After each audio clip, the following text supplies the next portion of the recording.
Olá, no Documento Verdade de hoje você vai conhecer histórias da imigração italiana, que completa 150 anos em 2020 no Brasil. São pessoas que deixaram a pátria para tentar a sorte no então inóspito país tropical e encontraram, além da fartura, um lugar perfeito para chamar de seu. O repórter Giovanni César visitou importantes pontos de São Paulo e conheceu pessoas que mostram por que a capital paulista é, de fato, uma espécie de filial da Itália.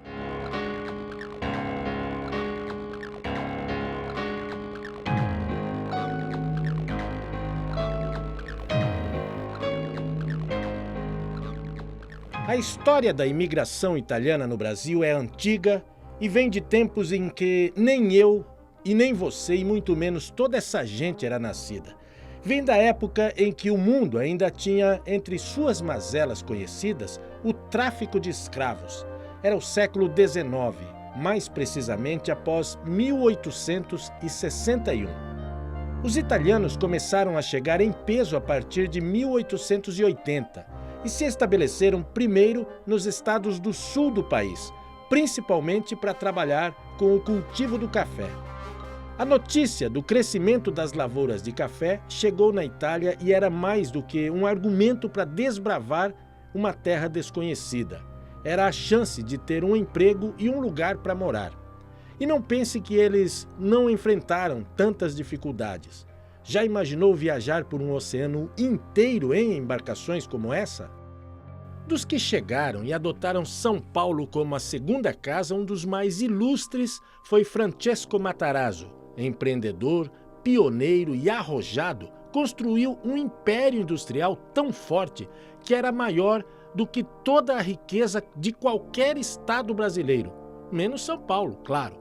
Bairros inteiros da capital e algumas cidades do interior abrigavam suas propriedades. A estátua, no bairro da Pompeia, a poucos metros da Avenida Francisco Matarazzo, mostra que por aqui ele foi gigante.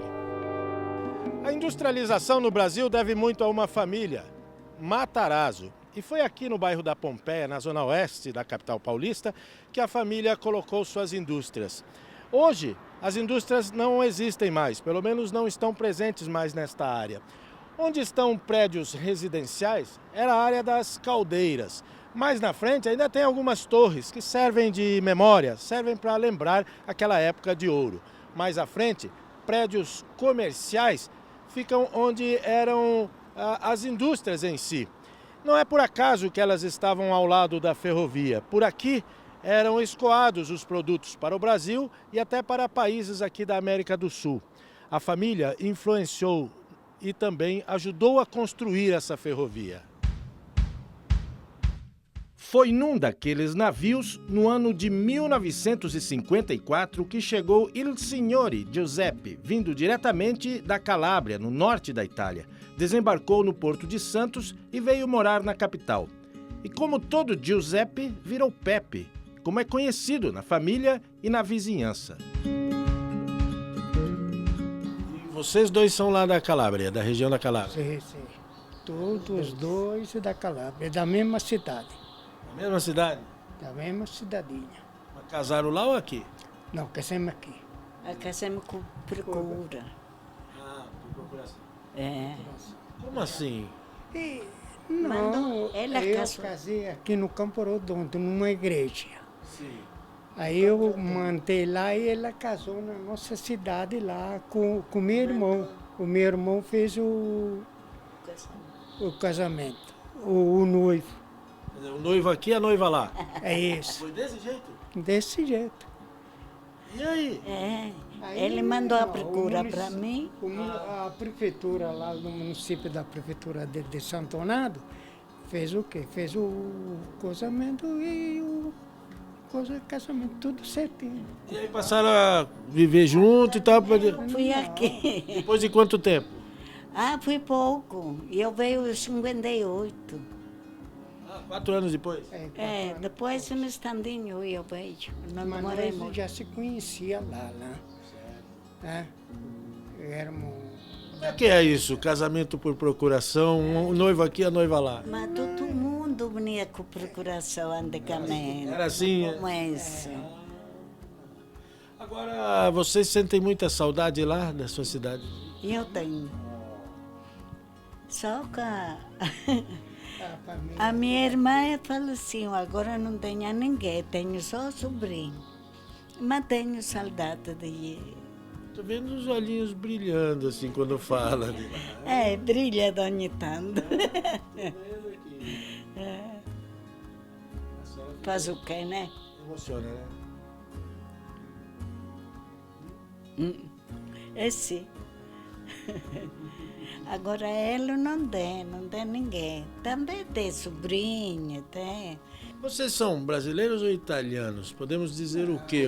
Pode Brasileiro. Estamos aqui, né? Como é que se fala? Eu vim lá dos 8 anos, né? Agora eu estou com 85 anos. Eu sou brasileiro quase, né? O senhor falou que de vez em quando dá uma escapadinha, vocês vão lá para a Itália. Fomos umas 3 vezes já. Agora não dá mais. Agora já estamos velhos. Eu não posso andar muito. Tenho meu joelho. Está um pouco enguasto. Não dá para passear, não. Mas e as lembranças da Itália? Ainda mexem muito com vocês? Não. Eu tenho. Bastante. É uma coisa que você nasce lá, não? Tudo aquela... Você, que seja... Itália pode ser um pouquinho mais pobre que os outros, mas a beleza que ela tem enche os olhos de todo mundo. E as lembranças de lá, de infância, de família, de tudo? Da família. Mas eu não conheço mais ninguém. Fala para mim, 70 anos que mora aqui, vai conhecer quem mais? Como toda casa de italianos, o casal gosta de receber bem os visitantes. Ainda bem. Uma rosquinha que faz, né? O que é isso?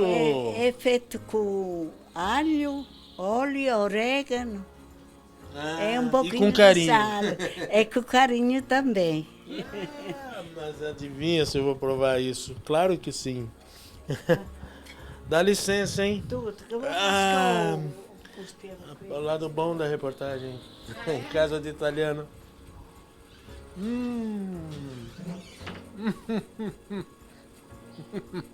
Muito bom, hein? Alho, orégano. Tradição lá da região da Calábria. A vinda era uma aventura, a chegada uma incógnita. Onde morar, onde encontrar abrigo numa terra tão distante e desconhecida? A terra natal se tornou um lugar difícil de viver. Para fugir de guerras, de perseguições, muita gente deixou tudo que tinha para trás, inclusive parte das famílias, e veio tentar a sorte numa terra até então desconhecida e até certo ponto selvagem. Principalmente asiáticos e pessoas que vieram de vários países europeus. Aqui eles encontraram uma terra cheia de oportunidades. E é aqui na Moca, que fica entre a região central e a zona leste de São Paulo, um bairro de tradição italiana, que o Museu da Imigração ajuda a contar um pouco dessa história dos imigrantes italianos. O museu recebeu gente de 75 países. A maioria era da Itália. Esse jardim é uma amostra do carinho que as pessoas têm por aqui com aqueles que contribuíram para o desenvolvimento do estado mais rico do país. Uma calmaria, uma tranquilidade que contrasta com a correria que é uma das maiores metrópoles do mundo, que é São Paulo. A Mariana Martins é a coordenadora técnica do museu. Ela está aqui há quase 9 anos. Tudo bem, Mariana? Tudo bom? De 1887 até 1978, isso aqui era uma hospedaria de imigrantes, né? Isso, era a hospedaria de imigrantes do Brás, que era entre várias hospedarias que existiam no Brasil. Essa era uma das maiores, né, e que ela funcionava justamente para receber, abrigar e encaminhar imigrantes de mais de 75 nacionalidades, tanto para as fazendas de café no interior, como para postos de trabalho também na capital. Mariana, e os italianos? Os italianos foram os mais frequentes, né? Eles vieram no começo da história da hospedaria, nos primeiros 20 anos, né? É o maior número de imigrantes que passaram por aqui. E o curioso é que eles conheceram uma outra hospedaria que a gente não conhece hoje, que é uma hospedaria que era feita, né, de tijolo à vista, não existia essa fonte. Esse jardim, que é o jardim que hoje a gente se sente tão confortável e nessa paz, não era assim, era um grande descampado, né? Aqui ficavam cerca de 2.000 pessoas durante o dia, esperando a hora de poder ir para os quartos, e aqui aconteciam os contratos de trabalho. Então os emissários dos fazendeiros vinham até aqui, contratavam os chefes das famílias. Então esse era um espaço completamente diferente. Quer dizer, muito mais rústico, muito mais precário, é isso? Isso, a hospedaria demorou 40 anos para ter essa feição que a gente conhece hoje, né? Então, quando os italianos vieram, a hospedaria estava em construção. Tanto que nos primeiros anos é muito comum a gente ter relatos de brigas, de motins que aconteciam aqui dentro, muito por conta dessa precariedade mesmo. Aqui era o quê? Então, essa parte do edifício, que é o andar superior, antigamente era só dormitório. Hoje a gente tem exposição de longa duração e esse é um dos módulos da exposição em que a gente fala do cotidiano da hospedaria. Aqui, por exemplo, a gente tem um dos vários exemplares de livros de matrícula, que hoje é considerado Patrimônio Mundial da Humanidade, porque ele traz justamente o registro de todo mundo que passou por aqui. Então a gente tem dados preciosos, nome, idade, com quem veio, de que região saiu, né, de cada país e para onde foi. Essa página, particularmente de 1915, ela é só de italianos. Então a gente, né, percebe que nessa época, de fato, eles eram muito frequentes aqui na hospedaria. Isso aqui era a mesa dos... Aqui a gente simula, né, o refeitório da hospedaria, que é um dos ambientes mais icônicos, né, que todo mundo que passou por aqui lembra. A gente tem algumas fotografias desse ambiente em uso, né, e aqui a gente fala um pouco para os visitantes da importância da alimentação e desse primeiro contato cultural. Aqui a gente tem algumas cartas de chamada, que era um documento importante para quem vinha e que já tinha família no Brasil. Então são documentos que contam pra gente não só as burocracias, mas um pouco do cotidiano. Aqui a gente tem algumas histórias orais, né, algumas narrativas de pessoas que passaram pela hospedaria. E esse é um ponto muito especial, porque aqui a gente reproduz o ambiente dos dormitórios, né? Então, todo esse andar, como eu já disse, era só dormitório e aqui a gente conta um pouquinho dessa história por meio dessa reprodução dessas beliches, né, no formato que elas ocupavam. Então, dá pra gente entender um pouco como era o cotidiano, né? Dividir o mesmo ambiente, dormir junto, muitas vezes pessoas que vinham de origens completamente distintas e que precisavam conviver aqui. E por fim, a gente tem um pouco dos objetos que permaneceram da hospedaria e que hoje fazem parte da coleção do museu.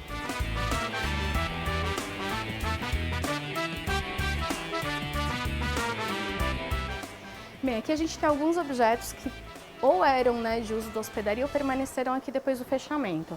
A gente tem, por exemplo, esta mala, né, que é um baú que veio com um imigrante espanhol e que foi doado depois para o museu. A gente tem alguns objetos tanto do escritório como dos ambientes médicos, né, porque aqui na hospedaria tinha todo esse cuidado com a saúde, então tinha dentista, né, a gente vê, por exemplo, uma cadeira de dentista, a gente tem a lixeira da antiga enfermaria, os armários da enfermaria, a gente também tem máquinas de escrever que eram usadas pelos funcionários, né, muitas pessoas trabalharam aqui ao longo desses 91 anos de atividade, alguns carimbos, né, a gente tem, enfim, mobiliário, sofá. A gente tem uma calculadora, né, que é bem curiosa, que ela é bem diferente do que a gente está acostumado. Aquecedor de água, né, para dar um pouco desse conforto que os imigrantes experimentavam aqui. E também objetos de lazer, como essa sanfona, que muito provavelmente foi esquecida aqui por algum imigrante.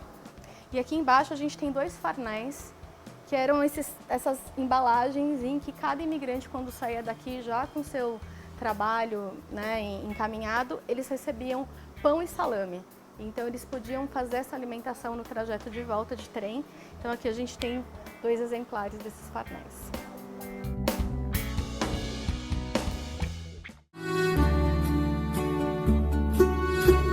Um dos mais prósperos municípios paulistas fica na região metropolitana da capital e foi fundado por Antônio Agu, que nasceu em Osasco, na Itália, e resolveu dar o nome da terra natal.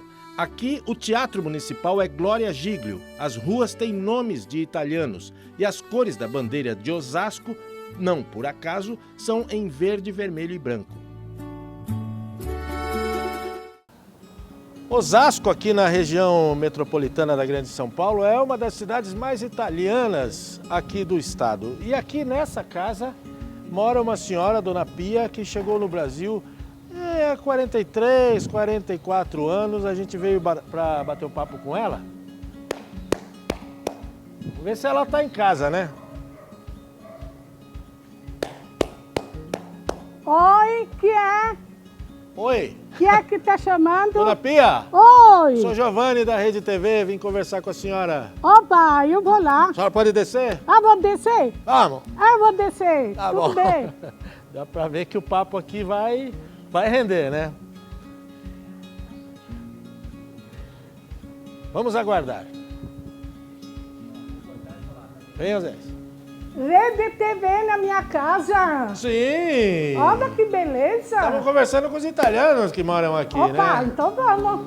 A senhora é de perto de Roma, é isso? Perto de Roma. Chegou a 43, 44 Muito anos. prazer. Como se chama? Giovanni. Giovanni. Deixa eu Opa. ver aqui, ó. Isso aqui A tem a cor ver com a italiana. Itália. Não podia ser isso, E esse né? verde aqui em homenagem à Ó. Itália e também E Palmeira. Palmeira. Tudo tipo palestrino, É né? por causa de um corintiano que está aqui, Ah, então na eu tenho que equipe fazer tem isso. corintiano. É, então. Dá licença, hein? Pode entrar. Quer dizer, a senhora sempre morou nessa casa? Não, aqui... Peraí, que faço...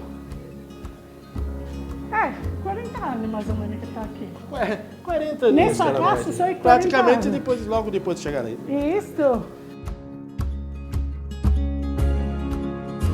Para não fugir à tradição, Dona Pia mostra o que preparou para nossa equipe. Pizza e pão caseiro, com vinho. Isso não vai acabar bem, eu já falei. Tá bom. Aí tá bom? Ó, e com o copo Palmeira, viu? Copo do Corintiano, Palmeira. do Palmeira, viu? Tem um Corintiano. corintiano na equipe, coitadinho. Muito triste. Né? Tchim-tchim. Tchê. Tchim-tchim é nossa, nossa. isso mesmo. E, na pizza... Esse aqui, na verdade, na Itália, não se chama pizza, isso aqui se chama fogazza. Fogazza? Sim. Bom, de um jeito ou de outro. Nós estamos comendo. Como é que fala show de bola em italiano? Ah, show. Show de bola. Oh, muito boa, né? Muito bola.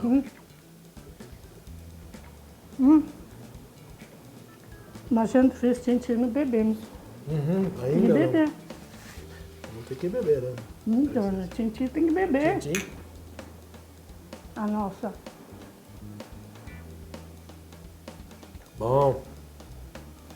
Tá bom? É bom fazer matéria assim, sabia?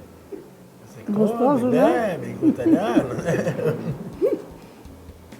Faz a matéria, né? Comendo, bebendo. O recheio tem tomate? E cebola. Não, tomate e pimentão. Na verdade, nessa época completa, precisava aquele alite. Aquele alite salgado. Alite. É, só que faz tempo que eu não acho. Se tivesse uma lixinha aqui, uma lixa nessa, é muito bom. Só que faz tempo que eu não acho. É, tá sumida aquela lá, não sei porquê. Né? Aprendeu lá na Itália ou aqui isso aqui? Não, isso aqui já deve da minha mãe, minha avó, né? Tem tempo já que essa É, receita. uma outra vez, você veio fazer entrevista e eu fazendo macarrão. Eu vou querer fazer entrevista só aqui agora. É, E fazendo continuar desse macarrão. jeito.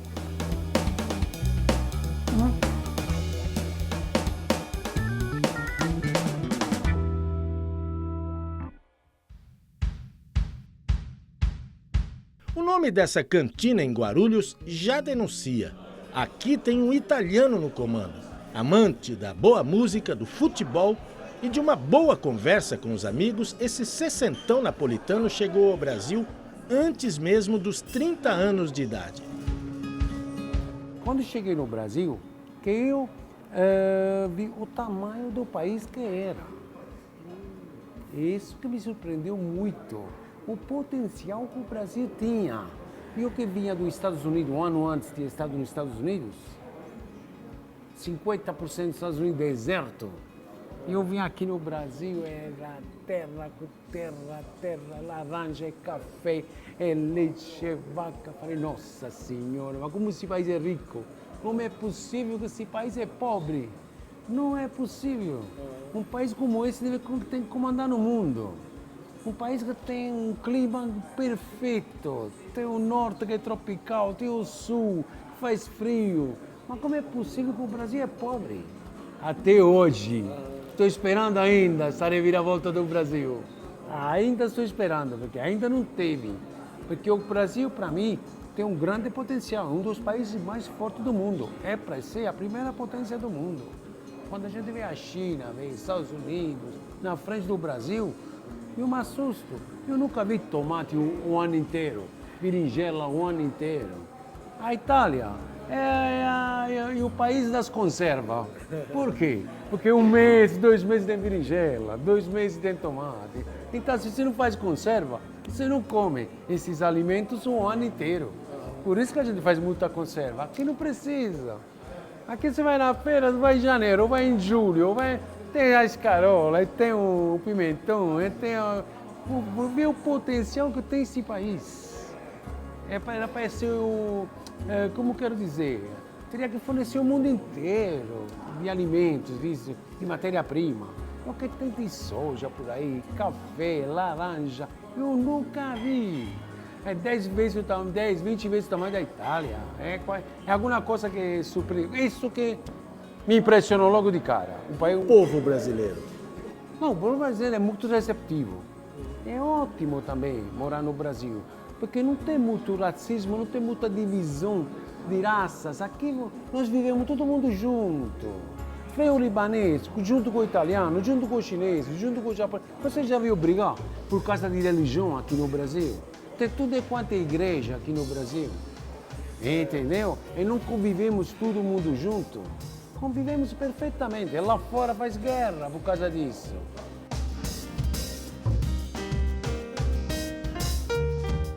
Seu Pepe, Dona Pia, Giovanni, gerações de italianos que ajudaram a fazer de São Paulo o que esse estado e essa cidade são para o Brasil e para o mundo.